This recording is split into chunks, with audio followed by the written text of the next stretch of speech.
Quantos querem ouvir o Senhor nessa noite? Diga amém. Pegue a sua Bíblia, por favor, fique de pé. Nós vamos finalizando a nossa série de mensagens sobre a incredulidade. Não vamos encerrar o tema, mas nós vamos encerrar essa série de mensagens, e aí cada culto nós temos uma palavra direcionada por Deus. 1 Timóteo, abra por favor, se você puder, a sua Bíblia, em 1 Timóteo, capítulo 1, lá no finalzinho. É mais fácil você achar Apocalipse e voltar um pouquinho, que você vai achar aí 1 Timóteo, a carta do apóstolo a Timóteo, do apóstolo Paulo, e você vai encontrar no capítulo 1, vamos ler a partir do versículo 12. Eu tinha um pastor amigo que ele dizia, está aí, o capítulo está entre Gênesis e Apocalipse, né? E aí ele deixava aquela dificuldade. Eu prefiro ajudar a igreja. Você que já tem o hábito de assistir pela TV, eu fico feliz porque a gente tem essa possibilidade. Mas é importante que você aprenda. A Bíblia diz que o homem de Deus, a mulher de Deus, precisa ser destro na palavra, precisa localizar o texto. Então, 1 Timóteo, capítulo 1, versículo 12, diz assim a palavra do Senhor. Acompanhem comigo. Dou graças a Cristo Jesus, nosso Senhor, que me fortaleceu e me considerou fiel, designando-me para o ministério. A mim, que no passado era blasfemo, perseguidor e insolente, mas alcancei misericórdia, pois fiz isso na ignorância, na incredulidade. Transbordou, porém, a graça de nosso Senhor com a fé e o amor que há em Cristo Jesus. Esta palavra é fiel e digna de toda aceitação, que Cristo Jesus veio ao mundo para salvar os pecadores, dos quais eu sou o principal. Mas, por esta mesma razão, me foi concedida misericórdia, para que em mim, que sou o principal pecador, Cristo Jesus pudesse mostrar a sua completa longanimidade, e eu servisse de modelo para todos os que hão de crer nele para a vida eterna. Assim, ao Rei eterno, imortal, invisível, Deus único, honra e glória para todos sempre. Amém. Oremos ao Senhor. Louvado seja o teu nome, Pai. Como é bom ter esse lugar e esse tempo para ouvirmos a tua palavra nesta noite. Ministra os nossos corações, sabedoria dos altos céus, que possamos sair daqui devidamente alimentados por ti e através da pregação da tua palavra, gere mais fé no nosso coração, que a nossa mente seja transformada dia após dia pelo poder do teu Santo Espírito. Assim oramos, agradecidos por tudo, em nome de Jesus, e os que creem digam amém. Você pode tomar o seu lugar. Deus é bom e Ele tem cuidado de nós. Nessas últimas 5 semanas nós estivemos falando sobre o tema da incredulidade, né? O perigo que nós corremos quando nos permitimos endurecer o coração. Foram diversos textos e hoje estaremos encerrando aqui na carta do apóstolo Paulo. Do mesmo modo que ele escreveu aos Romanos, podemos, nas últimas mensagens, ler também a carta de Paulo aos Romanos. Ele está direcionando essa carta ao pastor Timóteo. Segundo a história, Paulo ele ordena Timóteo para cuidar de uma igreja. E verdadeiramente agora ele está dando conselhos importantes e colocando ele mesmo como exemplo. Olha a responsabilidade que Paulo tem, colocando-se como a testemunha fiel, mostrando primeiramente o que Deus fez nele, para que depois ele pudesse dizer, o Deus que mudou a mim, mudou a minha história, pode mudar a sua história também. Isso aqui é um testemunho que a cada dia que passa vai se tornando raro. Nós temos observado a igreja moderna, cristã, muitas vezes perdendo o rumo da transformação.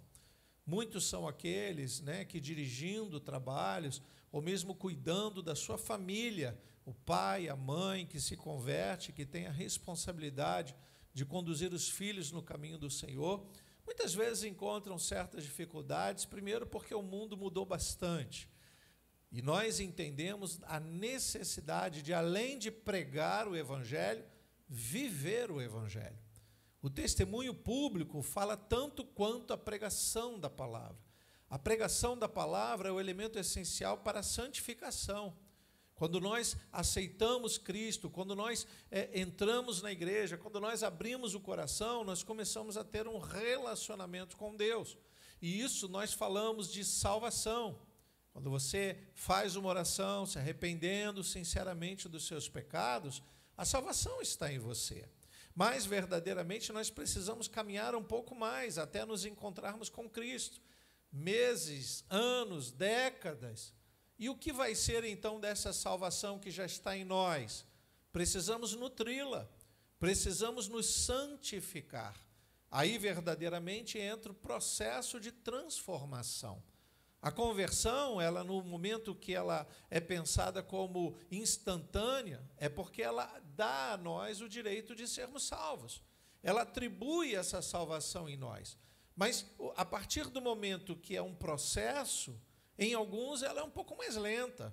Você já deve ter conhecido crentes que têm 30 anos de igreja e ainda tem dificuldade de se libertar de algum vício, ainda tem palavras torpes na sua boca, ainda conseguem oscilar entre a verdade e a mentira. Isso é um processo e nós participamos desse processo. Primeiramente, nós precisamos abrir o coração para que o Espírito Santo trabalhe. E, em segundo lugar, nós temos que fazer o que nos compete. No processo de salvação, que é Deus trabalhando em nós, nós precisamos estar sujeitos a essa transformação.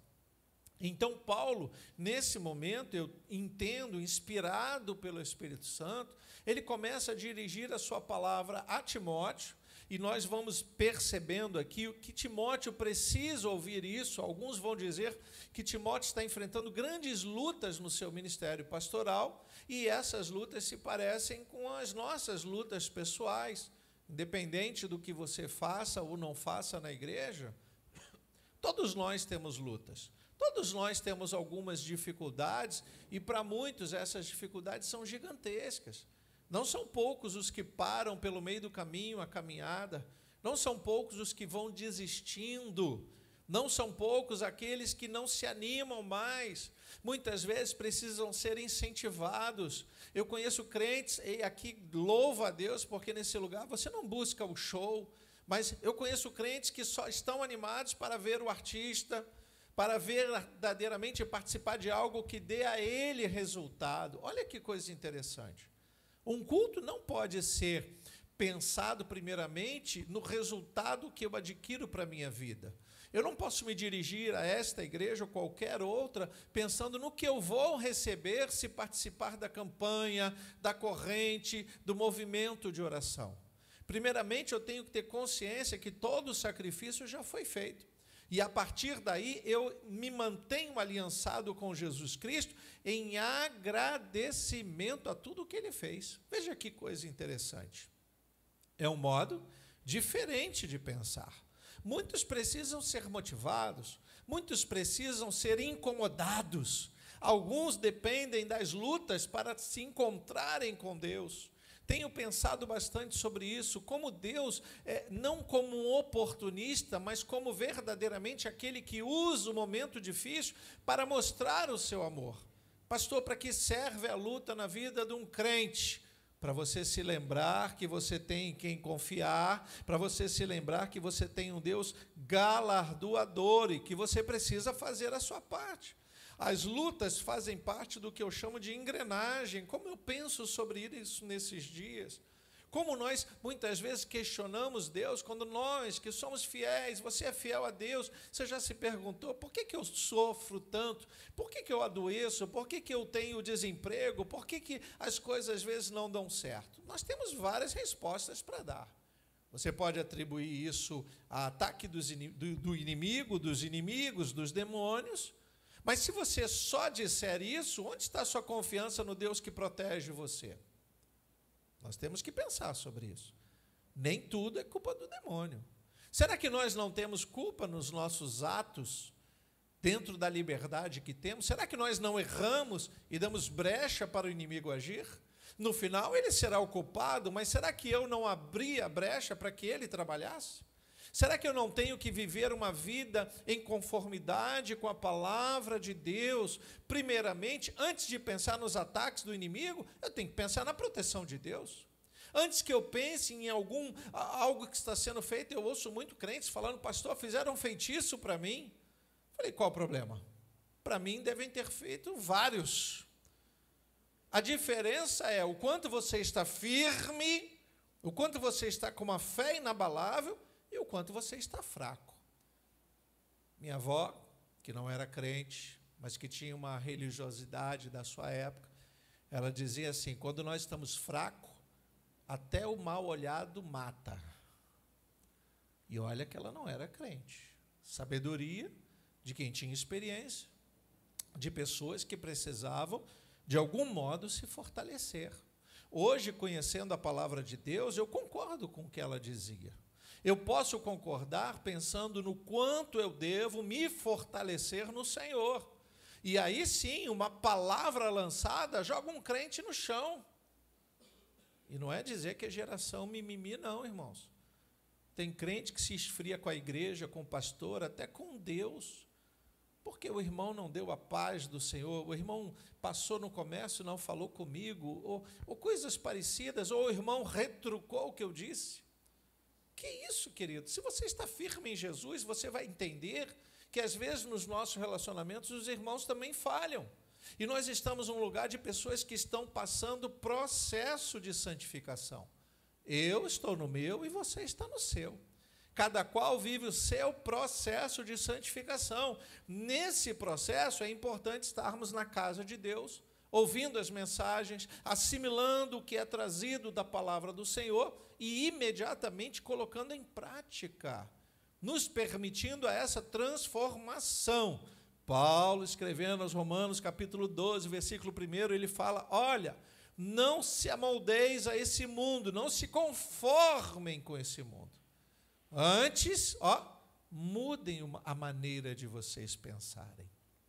É o que o texto diz no original, a transformação, a metanoia que nós tanto falamos. Pensa como Paulo está olhando e dizendo: precisamos todos nós ser transformados. Como o mundo vai crer no Deus invisível se ele não ver naqueles que dizem seguir ao Deus invisível a transformação visível? Então, Paulo, ele usa o seu próprio testemunho para dizer a Timóteo que ele precisa, como Paulo precisou, se fortalecer. E aqui entra uma questão séria sobre o fortalecimento, que lemos já no versículo 12. Paulo está falando do ministério que foi confiado a ele. Quando nós lemos as cartas do apóstolo Pedro, nós temos essa certeza que nós somos sacerdócio real, nação santa, povo de propriedade exclusiva do Senhor. Você pode dizer amém por isso? Ora, se somos povo de propriedade exclusiva do Senhor, então nós temos que andar conforme aqueles que pertencem a Deus. Não podemos nos envolver com as coisas desse mundo, como muitas vezes acontece, porque senão vamos colocar dúvida no coração dos incrédulos. Como pode este homem de Deus, esta mulher de Deus fazer tal coisa? Olha a questão do testemunho, como fala alto. Como pode esse crente desacreditar de tal coisa? É impressionante, queridos. Eu estava lendo hoje para um amigo uma história, para muitos vai ser uma história fictícia, mas não é, irmãos. Eu já li esse texto muitas vezes, escrito por várias pessoas, mas reza aí nos anais da história do nosso país, uma igreja pentecostal que estava se incomodando com um lugar de meretrizes que estava do lado, crescendo, prosperando, criando, trabalhando nesses negócios da vida, estranho, né? E a igreja começou a entrar em oração, como toda a igreja faria. Ai, Senhor, fecha esse negócio, isso aí é lugar de pecado. Nós estamos aqui é luz, lá é trevas, esse tipo de oração, sabe? E aí conta a história que, de repente, um raio caiu naquele lugar e começou a pegar fogo. Destruiu tudo. Não a igreja, o prostíbulo. Isso está nos anais aí da justiça, né? Isso serviu de jurisprudência para outras ações. A dona do lugar, incomodada com as orações dos crentes, processou a igreja, você acredita? Mas a igreja só orou.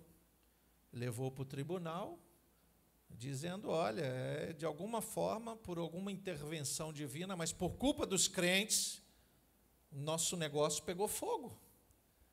E ela queria arrumar um jeito de ganhar dinheiro da igreja. Tá bom, o juiz leu os autos e chamou para audiência de conciliação.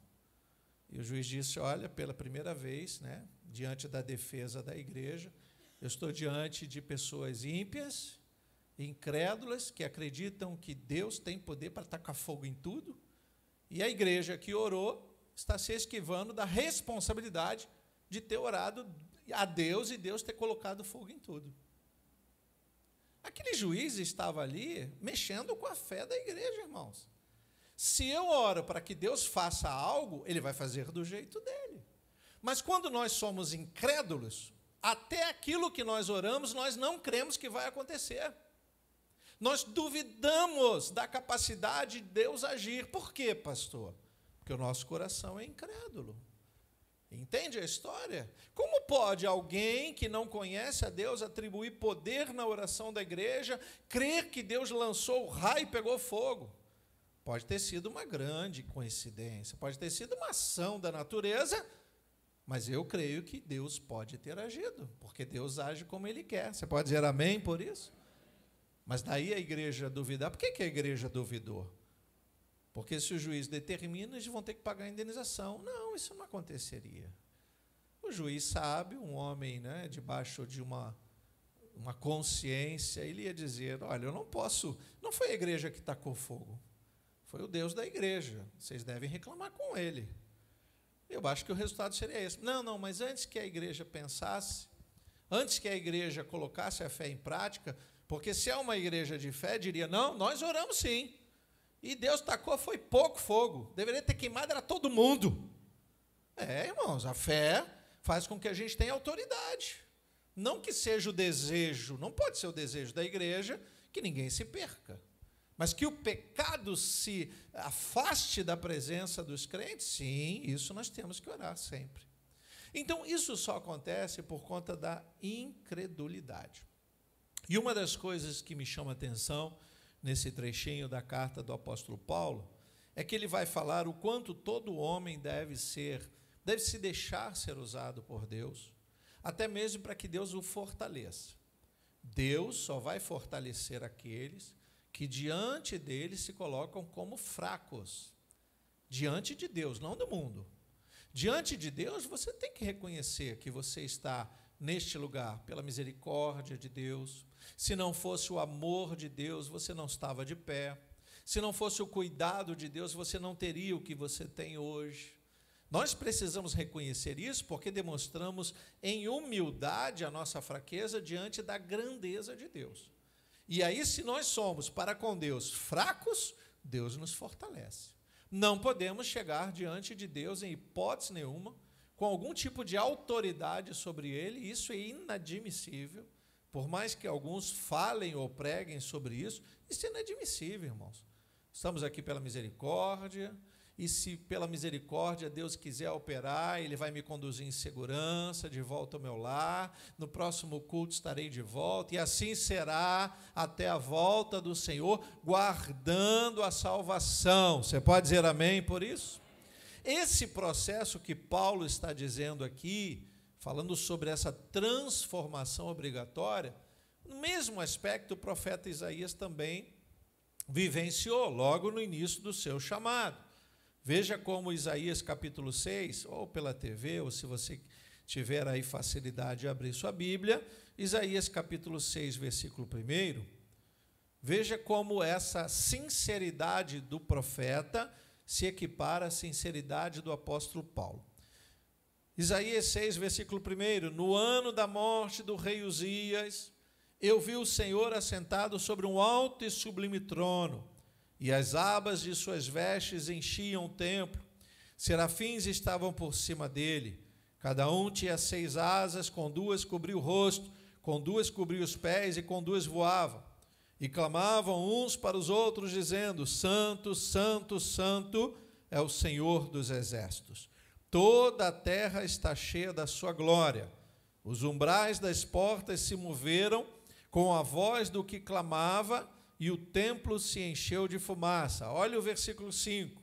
Depois de Isaías ter visto aquele momento maravilhoso, ter participado daquele momento na glória, numa visão, no arrebatamento de sentidos, no versículo 5, então eu disse: ai de mim, estou perdido, porque sou homem de lábios impuros e habito no meio de um povo de lábios impuros, e os meus olhos viram o Rei, o Senhor dos exércitos.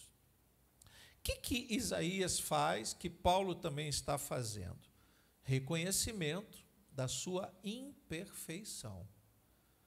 É interessante que, se algum dos profetas, que se dizem profetas atuais, tivessem essa visão de Isaías, a primeira coisa que aconteceria era ele pedir alguém para filmar e ele colocar no Instagram, dizendo o que ele viu. Eu vi o trono de Deus, igreja. Ainda bota essa impostação de voz para fazer sucesso, né? Eu vi o trono de Deus, eu vi a glória do Senhor. Você não viu? Eu vi. Eu vi. Olha como atrai para ele mesmo. Olha como isso é perigoso. Ao invés do que ele deveria dizer: meu Deus, eu não merecia ver nada da parte de Deus, quem sou eu para o Senhor me chamar? É nesse momento que, quando nós reconhecemos a nossa imperfeição, Deus nos aperfeiçoa. A história de Isaías vai se desenrolar, vai mostrar o texto que, no mesmo momento, um desses serafins vai lá, pega com uma tesoura, um instrumento, pega aquele carvão pegando fogo e queima os lábios de Isaías. Qual o sentido disso? Espiritualizando o texto. Ele foi purificado dos seus pecados. Homem de lábios impuros, então queima os lábios dele. Ah, irmão, se Deus agisse do mesmo jeito, o que ia ter de crente chegando aqui com os lábios queimados não está no gibi. Que é isso, irmã? Batom? Não, queimadura.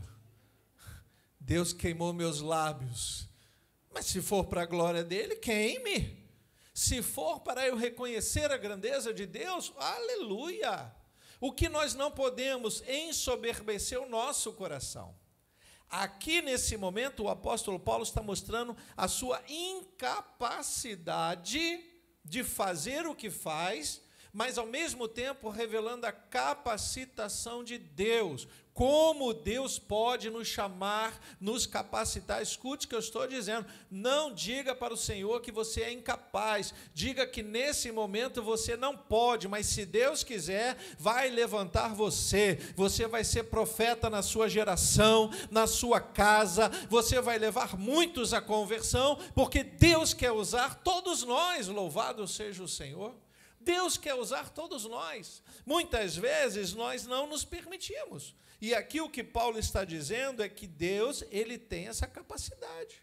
Se ele separou, assim como Isaías, separou o apóstolo Paulo para fazer a sua obra, não é porque eles eram perfeitos. Pelo contrário, foram seres que reconheceram a sua imperfeição.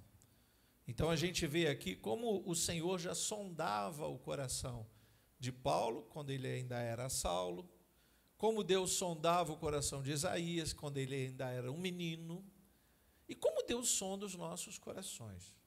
O que verdadeiramente precisamos apresentar para Deus? Um coração fiel. Um coração que vai revelar toda a fidelidade digna do Deus justo. Você lembra de Davi, quando está lá esquecido pelo próprio pai? Lembra quando o profeta se aproximou? Jessé disse: os filhos estão aí, esses aí, como quem diz, esses são capazes de serem ungidos reis. Esqueceu de Davi. Mas Deus não se esquece de nós. Você pode dizer amém por isso? Não, ele não se esquece. E aí, por um lapso da memória, ele deixa o filho de lado e diz, não, tem um. O profeta insiste, tem mais algum? Sim, tem um cuidando das ovelhas, traz ele. E quando traz ele, ele derrama o azeite justamente sobre Davi, porque Deus vê de um modo diferente. Então, nesse momento que a gente consegue entrar numa concordância, irmãos, de que Deus vê no modo diferente, como Deus vê o nosso coração diante da fidelidade? Diante de uma crença que precisa mostrar que nós reconhecemos o poder de Deus. O que Paulo está fazendo aqui, logicamente vai servir para nós, era dizer para Timóteo, Timóteo, você não sabe como eu era torto. Eu acho que foi aí que nasceu aquela musiquinha, havia um homenzinho torto. E ele dizia, olha, eu era blasfemo, eu era perseguidor, eu não valia nada, mas vamos prestar atenção o que é o pecado na vida de Paulo. Paulo não está aqui se culpando das suas falhas humanas. Ele fala de blasfemar, de perseguir, de injuriar, de dizer blasfêmias, mas é um homem totalmente fiel a Deus do modo que ele aprendeu. Veja como é importante nós frisarmos isso aqui. Ele fala dos seus erros, pode não ter falado tudo o que ele fez de errado, mas ele está escrevendo na carta os seus erros, reconhecendo que se não fosse a graça, a misericórdia de Deus, o coração dele não seria bom o suficiente para conter o Espírito Santo. Então ele vai aconselhar Timóteo, do mesmo jeito que essa carta está servindo para nos dar conselhos. Lá no versículo 12, se você puder ler mais uma vez, quando ele diz, dou graças a Cristo Jesus, nosso Senhor, que me fortaleceu, olha aí, e me considerou fiel. Não é que ele fosse fiel do modo que Deus se agradava. Deus olhou um nível de fidelidade, olhou para ele e diz, ele pode melhorar. Claro que pode. Ele só precisa estar nos meus caminhos. Mas o coração dele foi encontrado em fidelidade, designando-me para o ministério. Aí Paulo começa a falar da missão que Deus deu a ele. Mas antes que Deus desse uma missão a ele, ele precisava passar pelo processo de santificação. E essa é a história do apóstolo Paulo. Queridos, essa tem que ser a nossa história. Nós não experimentamos um Deus no qual ele nos obriga a servi-lo. Pelo contrário, ninguém aqui é obrigado a fazer nada para Jesus. Se nós fazemos algo, se nós testemunhamos, se nós nos posicionamos em favor dele, é em reconhecimento a tudo que ele já fez por nós. Não somos obrigados a servir a Deus, esqueça isso. Que Deus é esse que obriga? Não, ele não obriga ninguém a ir para a glória. Mas ele nos adverte em amor, mostra o modo que nós temos, as ferramentas que temos, dá-nos condição para isso, e a partir daí, ele começa com o seu amor a nos conduzir até a presença dele. Por isso nós estamos aqui, diga glória a Deus.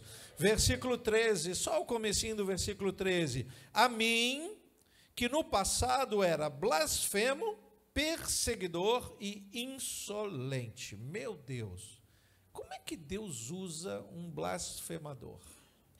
Por que agora ele diz que ele é blasfemo? Por que ele falava blasfêmias? Porque antes ele servia a lei. E quando ele reconhece Jesus Cristo, o trabalho dos cristãos da sua época, quando ele reconhece que ele estava fora da visão, porque ele fazia em nome da lei, ele era um homem da lei, ele recebe cartas pela lei para perseguir os cristãos, ele está fazendo tudo acreditando ser fiel a Deus, mas quando ele percebe que ele está no caminho errado, Deus consegue tirá-lo do caminho errado, e aí a história de Paulo se desenrola nesse aspecto, irmãos. Veja como vai ser clara a palavra do apóstolo Paulo, continua lendo o versículo 13. Mas alcancei misericórdia. Por quê? Porque fiz isso na ignorância, na incredulidade. Paulo era um crente estudioso da lei, interessado pelas coisas do Senhor, mas ele não tinha um coração que cresce, que acreditasse literalmente no poder de Deus. Tudo para ele era muito pautado na lei, como os judeus faziam no passado. Então, nesse momento que ele tem um encontro com Jesus Cristo, ele começa a processar isso, por isso ele vai escrever sobre metanoia, transformação. Por isso ele vai escrever sobre uma mente mudada. O crente tem que ter uma mente que seja mudada, porque se ele não mudar a mente, os seus atos também não mudam. Muda quando ele está na igreja. Quando ele está na igreja, ele não xinga. Eu nunca ouvi, em 20 anos quase de ministério, nenhum crente xingando dentro da igreja. Eu já vi fora. Fora da igreja já, claro. Nós tínhamos um irmão há uns 15 anos atrás, talvez os mais antigos lembrem. Ele congregava conosco, congregou na outra igreja e fez um gabinete, e num determinado momento, quando ele ouviu uma palavra que não agradou a ele, ele desceu os olhos cor de fogo, irmãos. Quase que eu mandei ele para a Universal para ele ser queimado. Não, que nossos irmãos lá têm essa peculiaridade de expulsar demônios. Ele estava endemoniado, literalmente. Eu olhei para ele e falei, rapaz, coloque-se para fora. Ele desceu, o gabinete ficava no segundo andar, tinha um diácono do meu lado, e por inspiração divina eu disse, diácono, faz esse gabinete comigo aqui. Não costumo fazer gabinete com ninguém, mas ele estava possuído, irmãos. O problema foi um só, não foi comigo. Na verdade, tinha um senhor, né, da outra igreja lá de Belford Roxo, que pregou a palavra, pregou uma mensagem do jeito que ele sabia, com alguns erros de português, não é? Uma pessoa humilde, mas pregou um evangelho que converte almas. E ele simplesmente quis me repreender, dizendo que eu tinha que escolher melhor os pregadores da igreja. Pediu um gabinete para isso, audacioso, né? Pastor, o senhor tem que escolher melhor os pregadores para essa igreja? Aí eu virei para ele e perguntei, igual a você, por exemplo? Você queria pregar no lugar do pastor que estava pregando? Aí ele usou umas expressões chulas para se referir à mensagem. Eu disse, meu querido, põe-se para fora do meu gabinete. Ele levantou com os olhos vermelhos, pegou a Bíblia dele lá no automóvel dele, jogou em cima assim, xingou tanto palavrão que lá de cima dava para ouvir. Pronto. O que Deus mostra? Uma mente não transformada, uma meia conversão, se é que existe isso. Alguém que até se sentia bem na igreja, mas não estava se moldando ao que o Espírito estava fazendo. Porque, veja bem, irmãos, não importa quem seja o pregador, ele só não pode falar heresia. Não importa. Qualquer um dos irmãos tem condição de, convertidos e transformados pelo Senhor, subir a este púlpito, a esta tribuna espiritual e dizer a palavra de Deus como Deus colocou no seu coração. A questão é que nós prezamos, lógico, pelo conhecimento da palavra. Então, se você não pregar nenhuma heresia, todos vão dizer no final, glória a Deus, o Senhor falou ao meu coração. Não importa o que você espere, o que importa é o que Deus quer fazer. Porque no final das contas, nesse episódio, eu entendi que Deus queria mostrar algo para mim. E revelou quem era aquele rapaz. Hoje estamos em paz, ele já nos visita, já veio aqui com a sua família, já dei abraços nele, mas ele ia processar a mim e o bispo da igreja. Se não fosse a intervenção divina, eu estava recebendo um processo. Por quê, pastor? Porque eu excluí ele da igreja. Eu disse, você não tem condição. E olha, irmãos, foi uma coisa difícil. Me pergunte em 20 anos quantos eu excluí. Não me lembro. Para falar a verdade, só mais um que estava num pecado mortal. Fora isso, eu não tenho responsabilidade sobre a vida da igreja. Eu não tenho responsabilidade sobre o que você faz. Eu só posso interferir se o seu testemunho público, usando a igreja, não for fiel a Deus. Aí eu digo, irmão, vem aqui, cadê aquela carteirinha que você tem aí de crente da Nova Vida? Não, pastor, me dá aqui, vou jogar fora. Ué, o que você quer? Para que você... Não é assim quando a gente dirige? A gente tem um número de pontuações, né? Se você pega uma estrada e você recebe mais 20 multas, quando o guarda te parar no final, ele vai pegar a sua carteira e vai rasgar, dizer, olha, não serve mais, você vai ter que tirar outra. Mas por quê? Porque você não cumpriu as determinações do Código de Trânsito. É assim que funciona. Então veja como, nesse momento, a questão da transformação precisa ser válida para nós. Nós não podemos dizer para este mundo que somos crentes, que amamos Jesus Cristo, se ainda não sofremos nenhum tipo de transformação. Uma coisa é quando nós fazemos pela ignorância. Por que às vezes a gente se surpreende? Por que às vezes a gente olha uma pessoa que servia a um outro Deus, uma outra religião, e de repente ele está um crente fervoroso, evangelizando, trabalhando, porque os pecados desta pessoa eram na ignorância. Não é porque ele queria errar, ele foi ensinado daquele jeito. Paulo foi ensinado daquele jeito, agora ele vai ser ensinado de outro jeito. Aí mesmo no versículo 13, quando ele fala que alcançou, mas alcancei misericórdia, pois fiz na ignorância, na incredulidade. Quero ler um texto no capítulo, em Atos dos Apóstolos, capítulo 17, coloca para nós, por favor, para a gente ganhar tempo. Atos dos Apóstolos, capítulo 17, versículo 29. Olha o que nos diz o texto. Portanto, visto que somos geração de Deus, não devemos pensar que a divindade é semelhante a ouro, a prata ou a pedra, trabalhados pela arte e imaginação do homem. Olha como o texto repreende aquele que ainda usa de idolatria. Isso é muito sério. Diz assim, Deus não levou em conta os tempos da ignorância.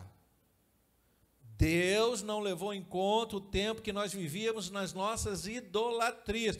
Pastor, eu tinha meus ídolos em casa, eu ainda tenho alguns guardados, joga tudo fora. Não importa, Deus não está levando em conta porque você estava até agora na ignorância. Mas a partir do momento que você ouve esta palavra, não é mais ignorância. Você vai ser cobrado a partir de agora que a verdade está sendo revelada. O que você experimentou? Pastor, eu matei bode, eu coloquei na encruzilhada. Não, olha, Deus está dizendo que se você estava na ignorância, vou continuar lendo. Deus não levou em conta os tempos da ignorância, mas agora Ele ordena a todas as pessoas, em todos os lugares, que se arrependam.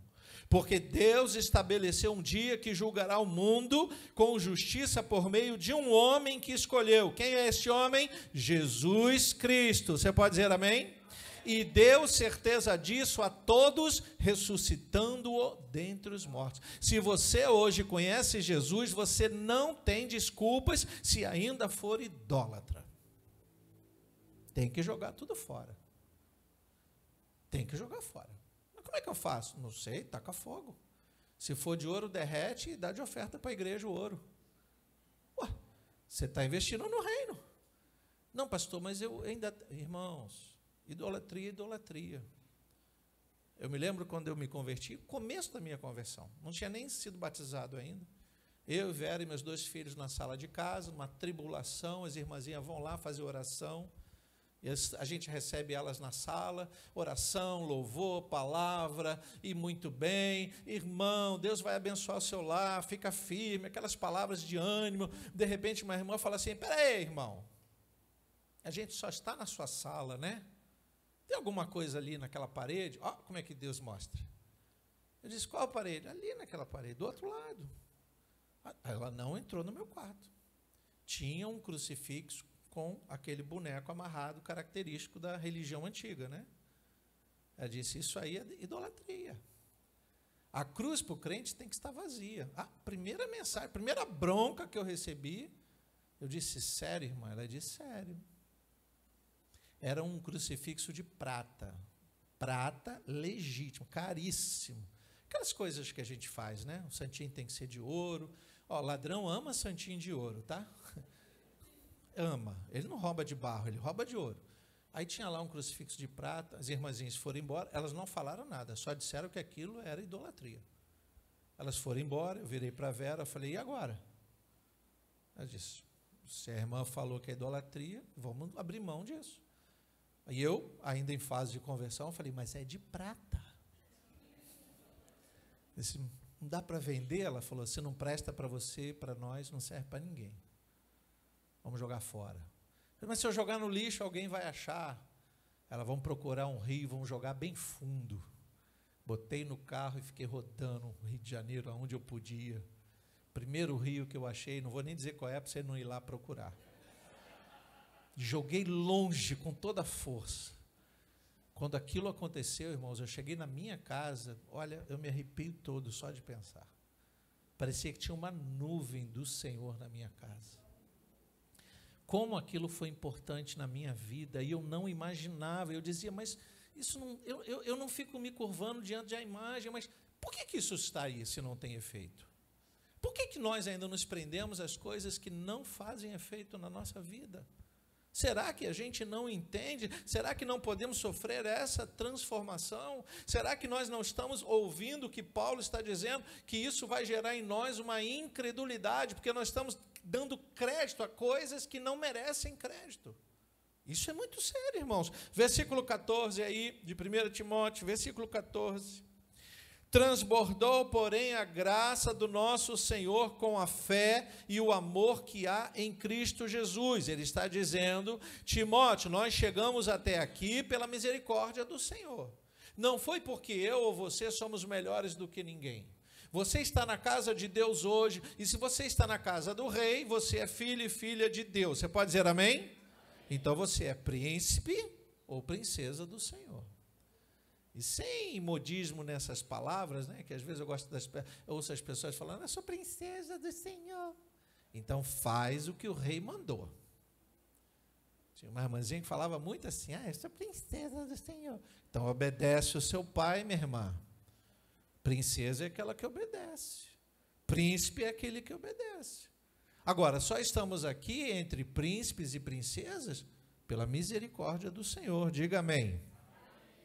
Então, o que Paulo está fazendo? Confissão de pecados, tá? Ele está confessando aqui a Timóteo, porque senão, se não houver confissão de pecado, a graça está anulada. A confissão, que não é essa confissão que aprendemos no passado, de ter que ficar do lado de alguém e dizer, olha, eu pequei por isso, por isso. Não. Calma, o Deus que vê você, que conhece você, ele sabe onde você pecou. Com ele você tem que conversar, e sério. Tem que dizer, eu não mereço estar aqui na igreja hoje não, Deus. Não, hoje não. Não, quando eu lembro, aí você tem que tomar cuidado, senão você vai ficar trazendo à memória só o que já foi jogado no mar do esquecimento. Então você tem que ter uma caminhada firme na presença do Senhor. Quando você verdadeiramente se envolve com a dispensação da graça, quando você reconhece que é pecador, o seu coração vai sendo transformado. Um coração que era endurecido, incrédulo, pela ignorância que essas coisas no mundo nos levam a endurecer o coração, agora está sendo transformado. Versículo 15, continua lendo. Esta palavra é fiel e digna de toda aceitação. Qual palavra é esta? Que Cristo veio ao mundo para salvar os pecadores, dos quais eu sou o principal. E quando Paulo diz assim, ele não está falando que aquele momento ele está pecando. Ele já está levantando pastores, ele já é um apóstolo enviado por Deus, ele já é um homem de autoridade, mas ele nunca deixou de reconhecer a sua fraqueza diante da grandeza de Deus. Ele nunca permitiu que o seu coração se ensoberbecesse, pelo contrário. E ele lembra claramente qual era o pecado que ele estava envolvido demasiadamente. A ignorância. Eu achava que estava fazendo a coisa certa. Sim, só achava. E ele não podia deixar o coração endurecer. Versículo 16. Mas por essa mesma razão me foi concedida misericórdia, para que em mim, que sou o principal pecador, Cristo Jesus pudesse mostrar a sua completa longanimidade e eu servisse de modelo. Olha o que está escrito aí, de modelo para todos os que hão de crer nele para a vida eterna. Lembra que eu falei do testemunho? Está aqui, irmãos. Quando nós precisamos verdadeiramente de um coração suficientemente bom, crédulo, uma terra fértil que absorve o Evangelho e começa a testemunhar sobre o que Deus tem feito na sua vida para as demais pessoas. Isso aqui é, para mim, a legítima evangelização. É isso aqui, ó. É quando eu não só digo, é quando eu mostro. Olha, vem para Jesus, tá? Jesus transforma, Jesus faz coisas maravilhosas. E a pessoa está olhando para você e dizendo, por que não fez em você?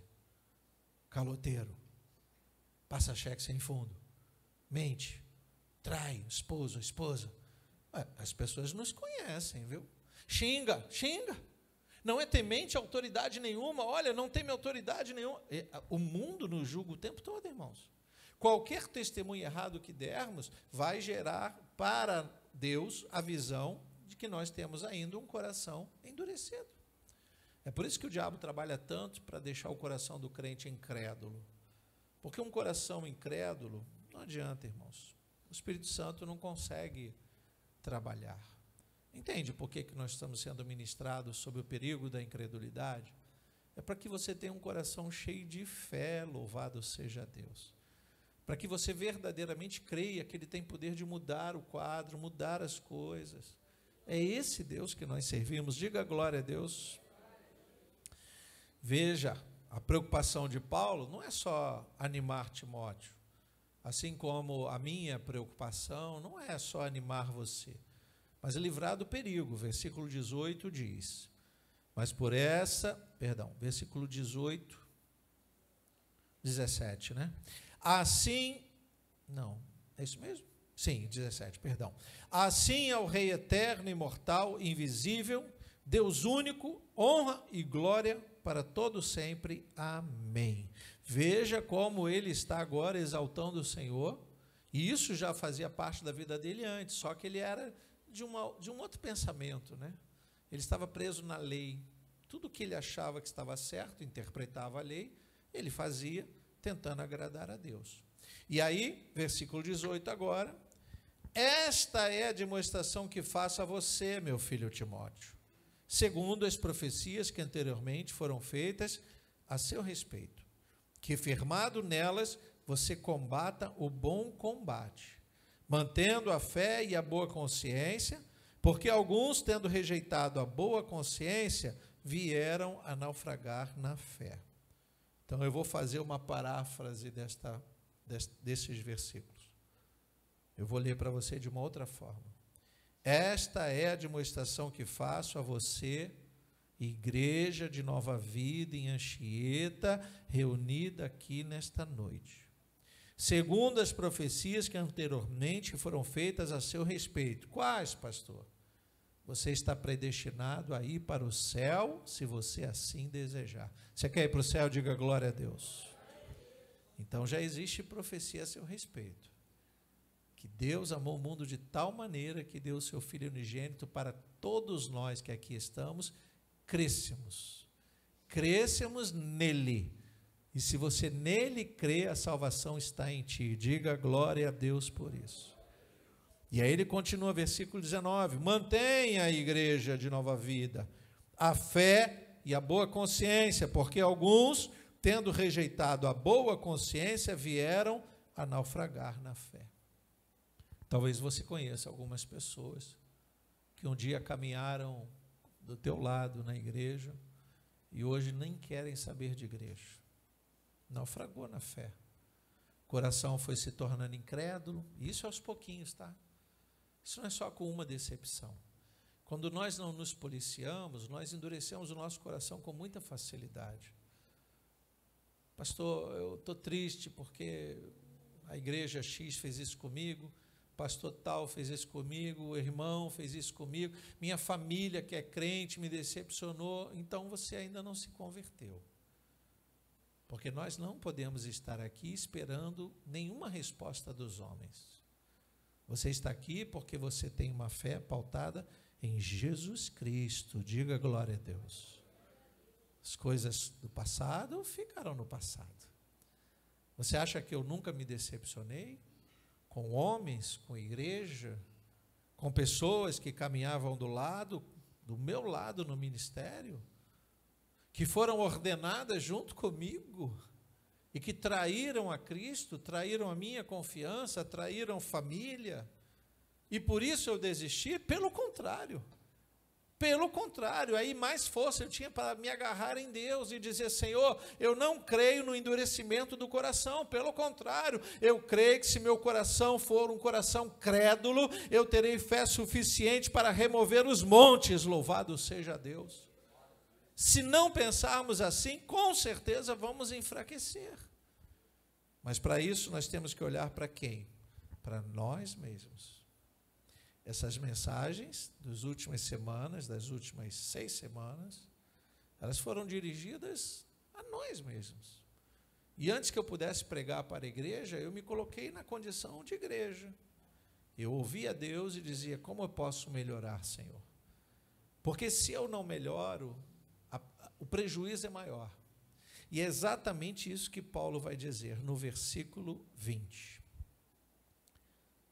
Aqueles que ele fala que naufragou na fé. Entre esses estão Himeneu e Alexandre, os quais, o que Paulo fez? Entreguei a Satanás, para serem castigados, a fim de que aprendam a não blasfemar. Quando a gente lê isso, parece que Paulo está fazendo aquela oração de: mata, Senhor. O diabo, pega ele. Não, não, não. Não é isso. Paulo está abrindo mão de cuidar. E quando ele abre mão de cuidar, sendo ele um pastor, verdadeiramente o inimigo se apropria. Entregar a Satanás é dizer: olha, eu não vou mais orar por você, eu vou orar pelos outros. Vou cuidar dos outros. Você não quer mais caminhar junto? E aí a história vai dizer que esses 2 homens que são aqui citados começaram a pregar heresia no meio da comunidade que Paulo pastoreava. Isso foi muito sério. E quando Paulo viu que não adiantava bater boca, o que Paulo fez? Tá bom, vão em paz, leve aqueles que você quer. Leve. Pode ir à vontade. Queridos, nós somos livres. Você pode dizer amém por isso? Só estamos aqui porque nessa liberdade escolhemos estar. Você podia usar a liberdade para estar em qualquer outro lugar. Mas glória a Deus, eu louvo a Deus, porque você entendeu que existe um chamado para você. Existe uma palavra que tem sido lançada para que você se fortaleça, para que você combata o bom combate, como Paulo acabou de nos dizer. Que a nossa consciência seja uma consciência boa, santa, agradável ao Senhor. Porque muitos vão cair ainda. Não estranhe. Os tempos são difíceis. E quanto mais a gente vê o que está acontecendo na igreja moderna, na igreja atual, mais crentes vão cair, decepcionados uns com os outros. Mas se nós mantivermos o coração aquecido, vamos fugir desse perigo da incredulidade. Quer você tenha vivido na ignorância, na fraqueza ou no aprisionamento, eu entendo que podemos fechar esta mensagem dizendo que Deus tem poder para perdoar a todos nós. Todos nós. Não importa o que você já tenha feito ou o que você pensou em fazer. Deus, ele tem poder para fazer de nós os príncipes e as princesas que nós, quando éramos crianças, sonhávamos ser. Não era um sonho, era uma inspiração. Só que o mundo conseguiu mudar o nosso modo de pensar. E a gente transformou a graça de Deus em qualquer coisa. A ignorância é quando nós servimos a outros deuses ou quando nós servimos a nós mesmos mais do que a Deus, isso verdadeiramente se transforma em incredulidade. A fraqueza, do mesmo modo, se não for tratada, se transforma em incredulidade. E para muitos que talvez estejam ouvindo essa mensagem, o aprisionamento religioso. Quantas vezes Paulo pensava ser livre e estava escravo da lei dos judeus? Quantos de nós não pode dizer: o Senhor me libertou da escravidão da religião? Hoje não somos religiosos, somos filhos e filhas de Deus nesse lugar. Você pode dizer amém? Coloque-se de pé, por favor. Curva a sua cabeça. Eu quero orar pela sua libertação. E quando eu digo assim, eu não estou vendo você aprisionado, mas eu estou tentando dizer que se nós não estivermos atentos, a incredulidade vai nos aprisionar novamente. Coloque a mão no teu coração, feche os seus olhos, eu vou orar por você. Querido Deus e eterno Pai, louvado e engrandecido seja o teu santo nome, Pai. Diante desta palavra lançada aos corações aqui nesta noite, diante dessas mensagens que vêm nos tratando sobre o perigo da incredulidade, Pai, em nome de Jesus, como ministro da tua palavra, eu te peço, proporcione libertação aos teus filhos, que eles sejam libertos de todas as amarras do passado, de toda a idolatria que os prendiam ao passado, de todo o sentimento de culpa, Pai, em nome de Jesus. Como a tua palavra nos ensina que o Senhor lança no mar do esquecimento os nossos erros, nossas falhas, nossos pecados, eu te peço em nome de Jesus que os teus filhos e filhas que estão nesse lugar nesta noite com a mão no coração, que eles possam receber de ti o perdão divino, que eles possam ser tratados e curados por ti, que o teu Santo Espírito habite definitivamente, para que eles vivam orgulhosos de servirem ao Deus que perdoa, o Deus que abençoa, o Deus que é digno de toda honra, toda glória e todo louvor, Pai. Trabalha no coração deste homem, desta mulher, trabalha nesta família aqui representada, que os teus filhos possam, Senhor, dando crédito à tua palavra, viverem testemunhando da transformação que Cristo faz. E assim todos nós juntos daremos o louvor, a glória dirigidas a ti. Viveremos para a tua glória e para o teu louvor. Em nome de Jesus nós oramos. Amém e amém.